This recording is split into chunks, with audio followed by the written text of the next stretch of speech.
Acharya the last and final question for today's session is from a 34-year-old lady from Mumbai. She is a professor. She has asked, Pranam Acharya, I was in a relationship with a person from last 8 years, that is since 2012. We used to talk a lot over the phone and I was emotionally attached to him all this while.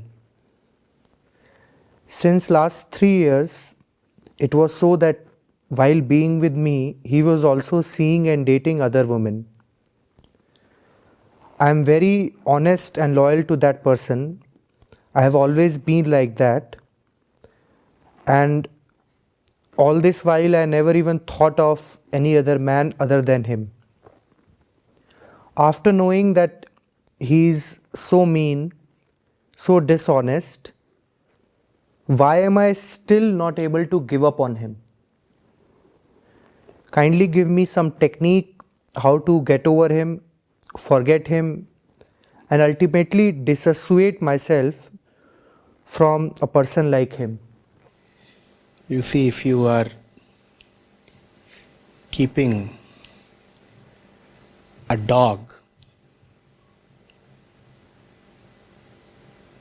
you will probably have to go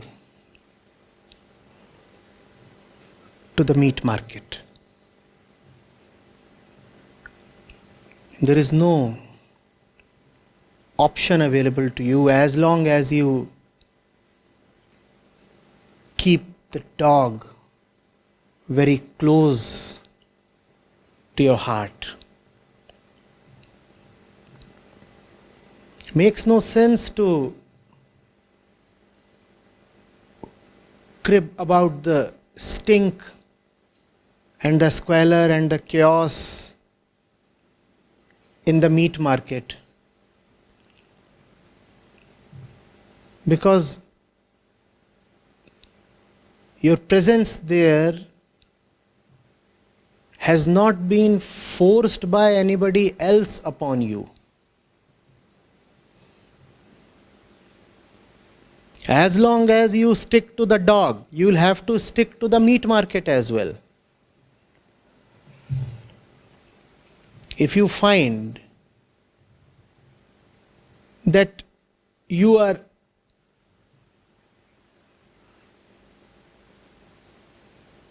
needlessly attracted towards an unworthy person,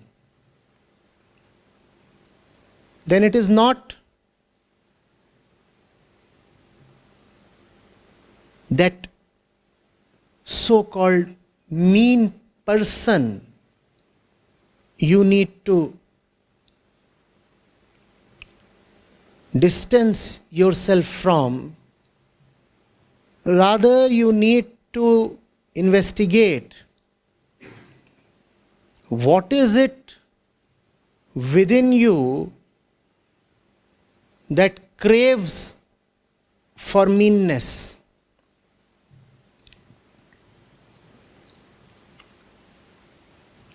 You say you have been in a relationship with that person since 8 years. If the person is really mean, what were you doing with him for so long? Only meanness gets attracted to meanness.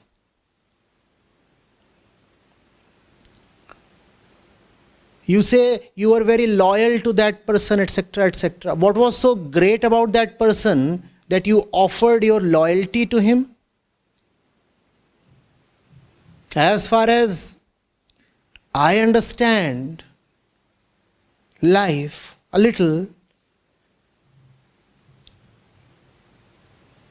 one's loyalties must be reserved for the highest one can come across, right?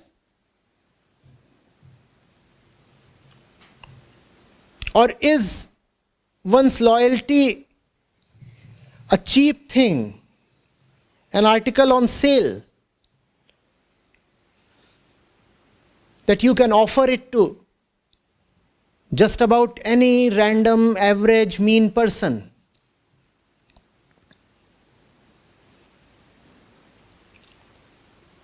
I want to ask this question to all who either demand or profess loyalty from another person or towards another person.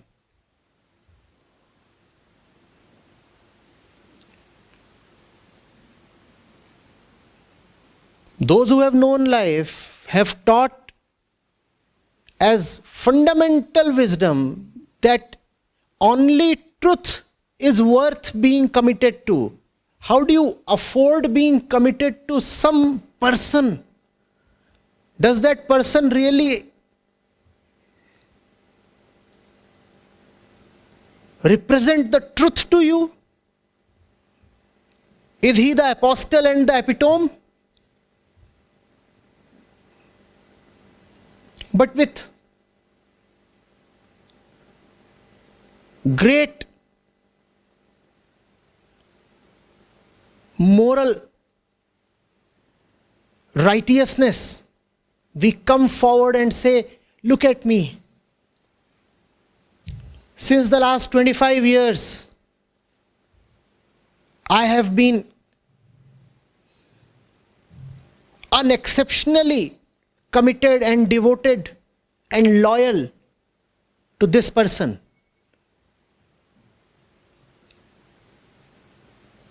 You are bragging about your foolishness, nothing else.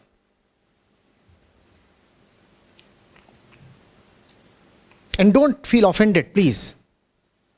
We all need to hear this.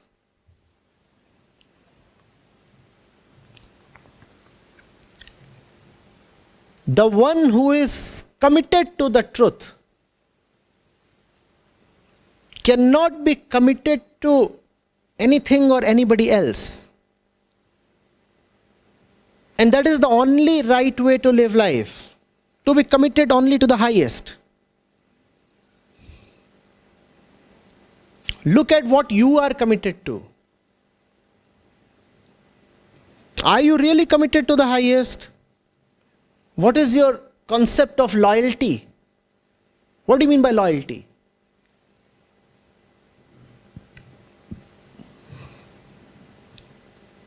There is the loyalty of the material kind,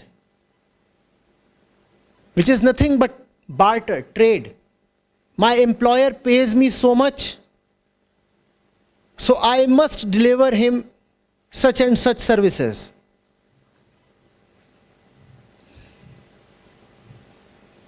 Or if I have committed so much in a business agreement, then I must uphold my part of the commitment. Right? This is nothing but material transaction. And then there is the inner loyalty. I understand if you are outwardly committed to somebody because that somebody is providing something material to you. That is part and parcel of the agreement. That is okay. But how do you get inwardly committed to somebody? Do you get what I am asking? How do you manage to say that you are committed to Rahul or Sheena or Raj or Farooq?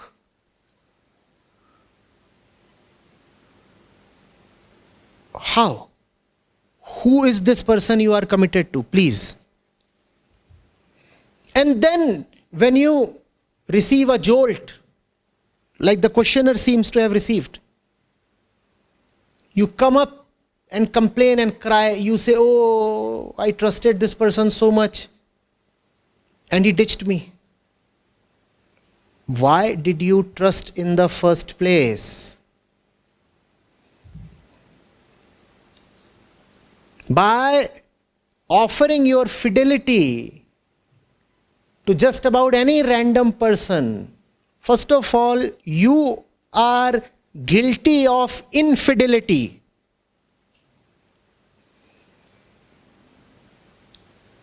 This is really blasphemy of the lowest kind.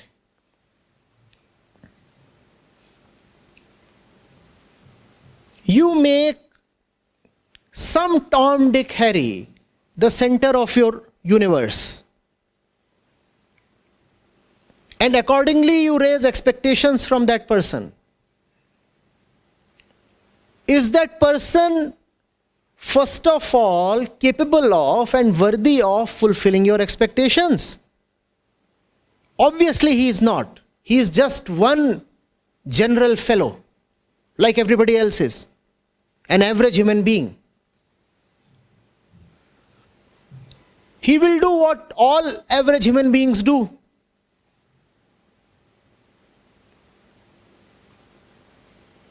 And when his acts and transgressions come to light,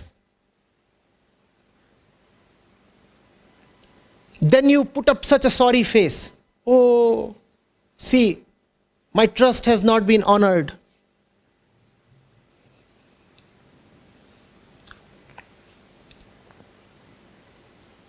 You trust an elephant to fly.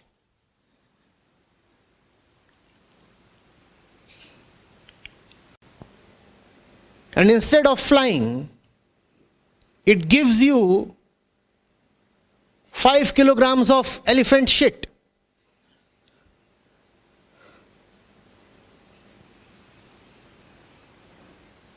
You are looking upwards. Soon it would be flying.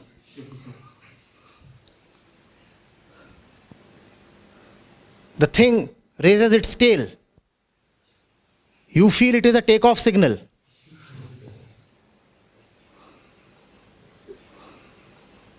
And soon all the ambrosia from heavens descends upon you. And then you come running to Acharya ji. Acharya ji.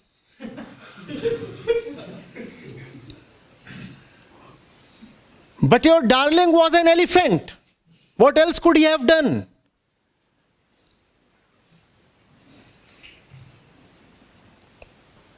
What's worse, there is something within you that still pulls you to the elephant.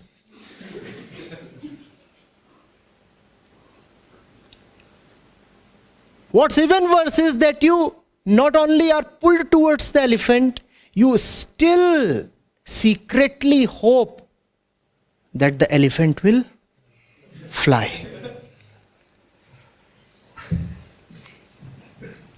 The elephant is not to be blamed. Blame that within you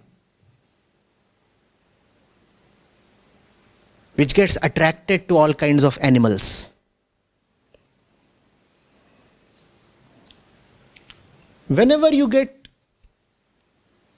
cheated in love, don't blame anybody else. Ask yourself, did you not have anything better to do with your life that you went and clinged to a person?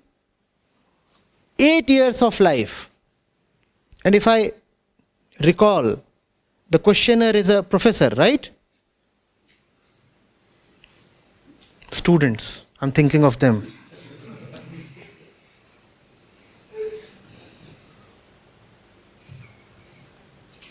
Eight years of your life and golden years of your life. These are the years when you were at your youthful prime. You dedicated these years to some general moron who was having affairs all over the city. Only a few have been uncovered. I know him. He has 5 more. 5 more in which he succeeded. 25 more in which he got beaten up. That's the way everyone is. I don't need to know particular personal details. That's the way each one of us is. Those are the ways of what we call as the common man, the general human being. I ask you, is he worth being devoted to? Then why do you pick some man, some woman and put him on some high pedestal which he is not worthy of? Why do you do that? Why do you do that? You know the reasons, right? Some loneliness, some hormonal upsurge, some cultural predisposition, some peer pressure,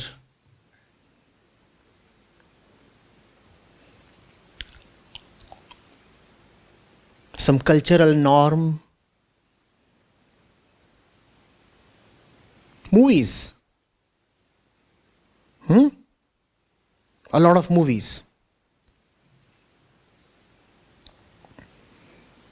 So we feel that it is very, very necessary to have the central spot in our life occupied by a person. The movies tell us that unless there is a special person in your life, you are really missing out on something big. And then you are seized by FOMO. What is FOMO? Fear of missing out. Oh my God. Everybody has that. I'm the only one left behind. I must also have a partner, a girlfriend, a boyfriend, husband, wife, something. Hey, go grab somebody. So you go out and grab some Johnny next door. He was busy washing his sandals.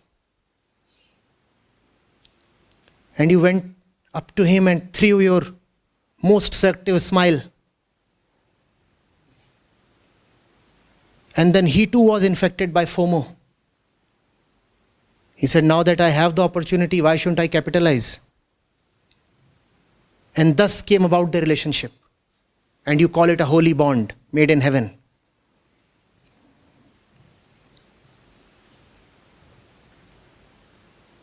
Why do we do that?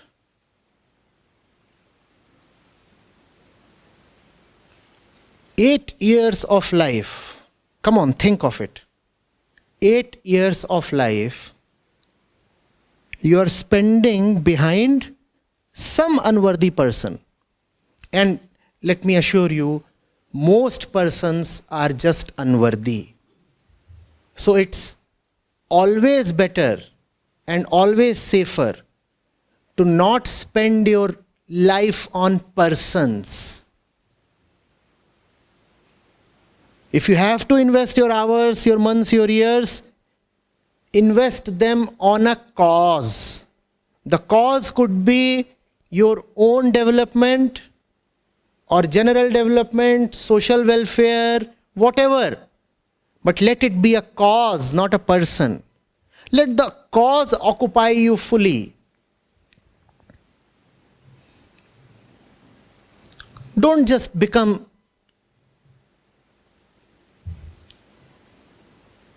somebody's wash basin. He keeps spitting and you keep collecting. And very soon, you clean yourself up just to receive more of the same stuff.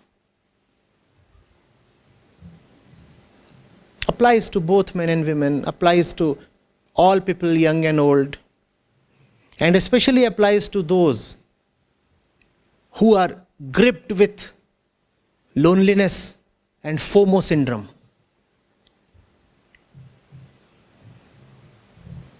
There can be nothing worse than being saddled with, being tied to, being chained to some general unworthy person in life.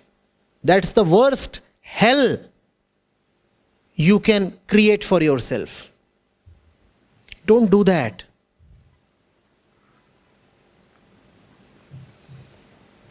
If life is benevolent enough to offer you a great, great companion, nothing like it. But if you cannot have a great companion, live all by yourself, your solitary existence is 200 times better than being coupled with a mischief maker.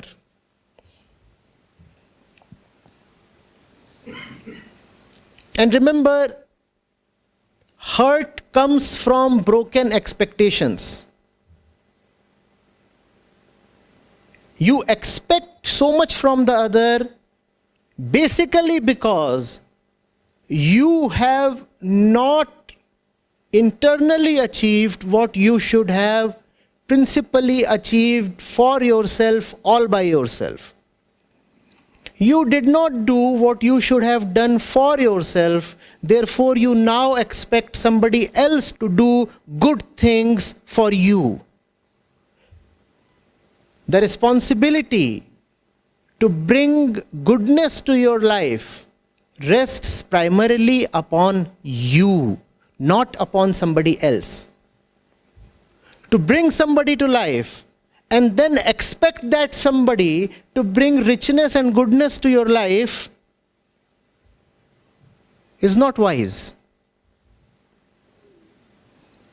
As an adult, it is your own responsibility to fill up your life with beauty, with wellness, with goodness. And if you are not doing it, why and how must someone else do it for you? But you expect that from the other person. The expectations will never be fulfilled and you will be hurt. Why do you want to invite so much sorrow?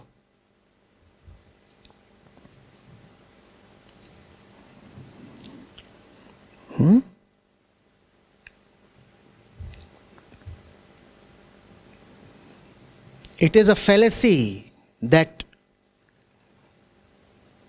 some person is very necessary for your life. No.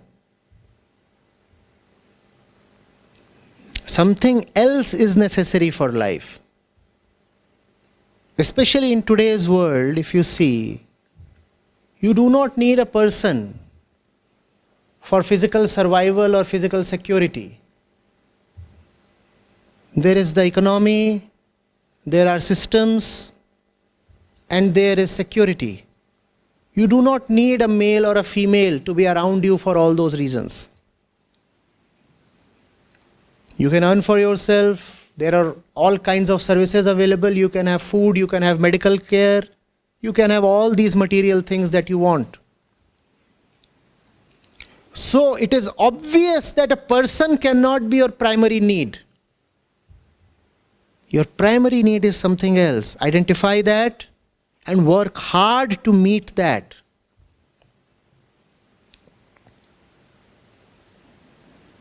Getting it?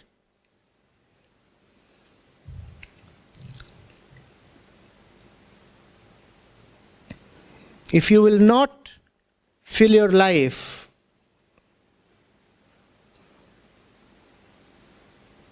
with highness,